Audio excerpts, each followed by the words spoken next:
एक नई वीडियो के साथ आज मैं फिर हाजिर हूं, आपका होस्ट दोस्त विक्रांत जोशी आपका स्वागत करता हूं मेरे बीमास्टर में, जिसमें हम लेके आते हैं वर्ल्ड अफेयर्स और डिफेंस की दिन भर की टॉप खबरें। तो चलिए जान लेते हैं। अपनी सबसे पहली खबर की बात करेंगे तो अग्नि 5 की तरफ से निकलकर सामने आ रही है। 2 दिन पहले हम लोगों ने सुना था कि इसका नाइट ट्रायल हुआ है और स्ट्रेटेजिक फोर्सेस के द्वारा इसका ट्रायल किया गया है। ये डीआरडीओ की तरफ से ट्रायल नहीं किया गया है, ये पूरी तरह से डेवलप हो चुका है और स्ट्रेटेजिक फोर्सेस इसका ट्रायल कर रही है। और आप से बहुत से लोगों ने कमेंट बॉक्स में पूछा था कि इसमें इस जो ये ट्रायल था इसमें क्या निकल के आया, किस चीज का ट्रायल किया था। तो बहुत ढेर सारी चीजें आई हैं, 3-4 तरीके की बातें चल रही हैं और ये सच भी हैं। ये 3-4 तरीके की बातें क्या हैं, इसको 20% हल्का कर दिया गया है। इसमें जो इस्तेमाल होने वाला स्टील था उसको रिप्लेस कर दिया गया है अब कंपोजिट मटेरियल से, जिसके कारण इसका 20% वेट जो है वो हल्का हो गया, यानी कि इसको ट्रांसपोर्ट आसानी से किया जा सकेगा और साथ ही साथ इसमें ईंधन ज्यादा ले जाया जा सकेगा, जिससे कि इसकी रेंज बढ़ जाने वाली है। रेंज इसकी अब 7000 किलोमीटर तक हो गई है। इसका 5500 किलोमीटर तक तो टेस्ट किया गया था। साथ ही साथ अगर इसका पेलोड चेंज किया जाए तो 7000 किलोमीटर तक इसकी मारक क्षमता हो गई है, यानी कि अग्नि 6 से भी ऊपर पहुंच चुका है। एक तरह से आप कह सकते हैं कि अग्नि 5 के नाम पे अग्नि 6 को हमने ट्रायल कर लिया है। इसके अलावा अग्नि प्राइम में भी हम लोगों ने सुना था कि 2 वॉरहेड का इस्तेमाल किया गया था, यानी MIRV कैपेबिलिटी हमारे यहाँ आ गई थी, जो पहले से थी, उसका ट्रायल भी हम लोग कर लिए थे।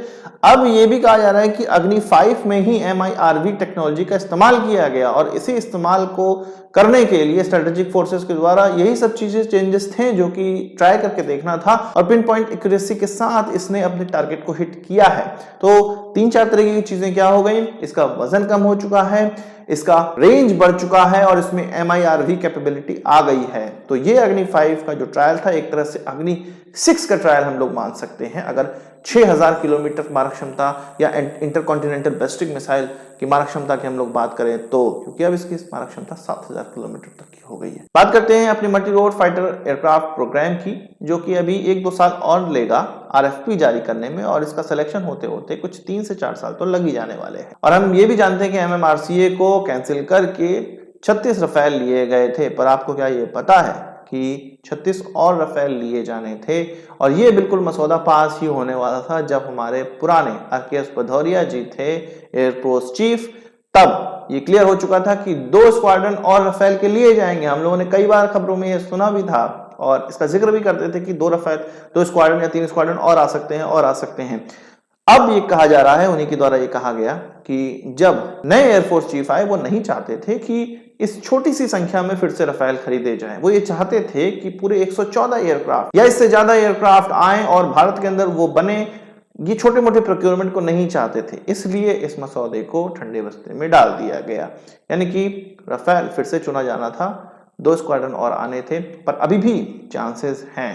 पर जब तक अभी हमारे करंट चीफ हैं स्टैगर्ड प्रोक्योरमेंट के लिए वो बिल्कुल ना कह रहे हैं, मैं उनकी बुराई नहीं कर रहा हूं। सभी एयरफोर्स चीफ या ऑफिसर्स का अपना अपना विजन होता है। उनका ये कहना है कि हम ज्यादा संख्या में खरीदें, भारत के अंदर बनाया जाए ताकि एक रूपता रहे इंडियन एयरफोर्स के अंदर। और हमारे पुराने चीफ ने भी ऐसा नहीं कहा कि वो गड़बड़ कर रहे हैं, पर उनकी जो थॉट थी वो स्टैगर्ड प्रोक्योरमेंट की थी, जो कि हमारे CDS जनरल विपिन रावत जी की भी थी। पर अभी के जो हमारे चीफ हैं एयरफोर्स चीफ, उनकी कहना है कि भाई हमें बल्क प्रोक्योरमेंट करना चाहिए। पर हम वहीं और भी खबरें ये सुन रहे हैं कि जो मरीन रफेल चुना जा सकता है उसके साथ साथ 3 स्क्वाड्रन एयरफोर्स के लिए भी खरीदे जा सकते हैं रफेल। तो हो सकता है जो हमारे पुराने चीफ बात कर रहे हो अभी के चीफ भी वो मान रहे हो और हो सकता है कि अब रफेल के 3 स्क्वाड्रन भारत आ सकते हैं। बहुत ज्यादा चांसेस है रफेल। साथ ही साथ हमारे करंट के एयरफोर्स चीफ तो ये भी चाहते हैं कि तेजस MK2 को जल्द से जल्द डेवलप किया जाए और उसका कॉन्ट्रैक्ट दिया जाए HAL को। अब बात कर लेते हैं जनरल एटॉमिक्स के, जो हम इस्तेमाल करते हैं MQ-9 रीपर या हम सी गार्डियन ड्रोन भी इसको कहते हैं, इसका इस्तेमाल हम लोग करते हैं। जनरल एटॉमिक्स ने कहा है कि 30 की संख्या में अगर तुम हमसे ये खरीद लेते हो, क्योंकि अभी वो जो मसौदा है 30 ड्रोन्स खरीदने का वो अभी चल ही रहा है और इसकी संख्या कम की जा सकती है क्योंकि ये महंगे पड़ रहे हैं। तो जनरल एटॉमिक्स ने ये कहा है कि भाई अगर तुम हमसे खरीदते हो, भारत से ये कहा है, तो हम कुछ टेक्नोलॉजी ट्रांसफर करेंगे, कुछ ऐसी टेक्नोलॉजी जो कि इसमें लगी हुई है और किसी के पास नहीं है। इसमें एक बहुत बड़ी टेक्नोलॉजी ये है कि इसका इस्तेमाल ऐसे जनसंख्या वाले स्थान पर भी किया जा सकता है जहां पे कई ड्रोन मंडरा रहे हों और उसके लिए कोई एयर कॉरिडोर नहीं बनाना पड़ता है। इस टेक्नोलॉजी को कहते हैं डिटेक्ट एंड अवॉइड टेक्नोलॉजी, जिसमें कि दूसरे उड़ने वाले चीजों को ये डिटेक्ट करता है, उनको अवॉइड करता है और अपना स्थान खुद से बता देता है। इसके अलावा इसके रडार का भी भारत दीवाना है, जिससे कि बहुत दूर दूर के सबमरीन शिप्स या किसी एयरक्राफ्ट या ग्राउंड टारगेट को डिटेक्ट किया जा सकता है, बहुत पिन पॉइंट प्रिसीजन से इस पर अटैक किया जा सकता है। इन सब चीजों की टेक्नोलॉजी पर भारत की नजर है। देखें कौन सी टेक्नोलॉजी हमें प्राप्त होती है अगर हम ये क्राफ्ट या ड्रोन खरीदते हैं। तो जब से भारत के पास राफेल आया है, पाकिस्तानी कहते हैं कि F-16 के द्वारा इसको उड़ा दिया जाएगा। तो ऐसा कोई कंपैरिजन निकल के नहीं आया जिसमें कि राफेल और F-16 को सामने सामने लड़ाकर देखा जाए और उसमें कौन बेहतर है वो पता चले। तो ग्रीस के पास दोनों ही एयरक्राफ्ट हैं और एक एक्सरसाइज की गई जिसमें कि दोनों ही डॉग फाइट में इन्वॉल्व हुए। यहाँ पर राफेल का जो परफॉर्मेंस है वो F-16 से लाख गुना बेहतर रहा। ग्रीस यहाँ पर ये चेक करना चाहता था क्योंकि टर्की के साथ उसका संबंध अच्छा नहीं है, लड़ाई की हमेशा चांसेस रहते हैं।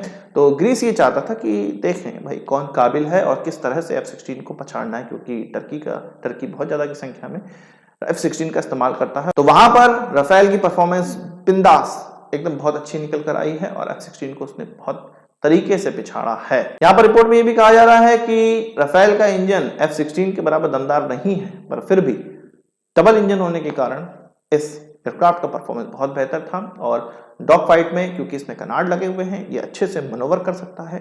F-16 इतना कुछ नहीं कर पाया। अब बात करते हैं RUAV की, रोटरी विंग वाले अनमैन्ड एरियल व्हीकल की RUAV 200 की, जिसका वजन 200 किलो का है। HAL के द्वारा इसको बनाया जा रहा है। इसका ट्रायल हो सकता है अगले ही महीने।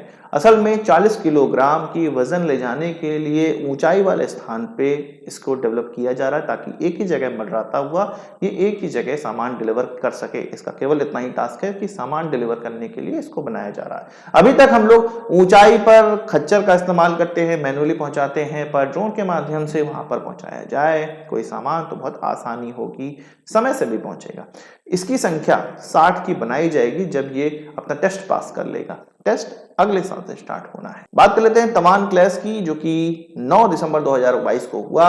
इसमें भारतीय सैनिकों ने अपना पूरे तरह से चीन पर दबदबा कायम रखा और उनको मारकर भगाया। हम लोगों ने खबरों में सुन ही रखा है। इसमें यह भी कहा जा रहा था कि दोनों ही तरफ से लोग घायल हुए थे पर किसी की मृत्यु नहीं हुई थी। चीन की तरफ से ज्यादा घायल लोग थे, भारत से 2 गुने से भी ज्यादा लोग घायल थे। अब पता चल रहा है, सोशल मीडिया में ये खबरें आने लगती हैं कि इसको वेरीफाई नहीं किया सकता, इसको मतलब कोई मेन स्ट्रीम मीडिया के द्वारा कवर नहीं किया गया, हो सकता है 1-2 दिन में कवर किया जाए, पर सोशल मीडिया में खबर आने लगी है, ये चाइनीज सोशल मीडिया में उड़ने लगी है खबर कि 2 लोगों की मृत्यु हुई है, चीनी 2 लोगों की मृत्यु हुई है जो कि इंजर्ड थे, हॉस्पिटल ले गए थे और उनकी मृत्यु हो गई है। इसमें एक का नाम वैन जिन बताया जा रहा है और दूसरे का नाम जिहांग जिक्वेन बताया जा रहा है। इन दोनों लोगों की या इन दोनों सैनिकों की, PLA के सैनिकों की मृत्यु हुई है जो कि घायल हो चुके थे इस क्लैश में। आपको भी ये खबर कहीं से मिली हो तो कमेंट बॉक्स में जरूर बताइएगा। आज की इस वीडियो के लिए बस इतना ही। आशा करता हूँ कि वीडियो पसंद आया होगा, आपको बड़ा हमसे जोड़ देंगे। इस वीडियो से मुझे सवाल सुझाव हो कमेंट बॉक्स में जरूर लाइएगा और यदि आपने हमारा चैनल सब्सक्राइब नहीं किया उसे भी कर लीजिए क्योंकि हम इस प्रकार की वीडियो लाते रहते हैं। नमस्कार, थैंक यू, जय हिंद।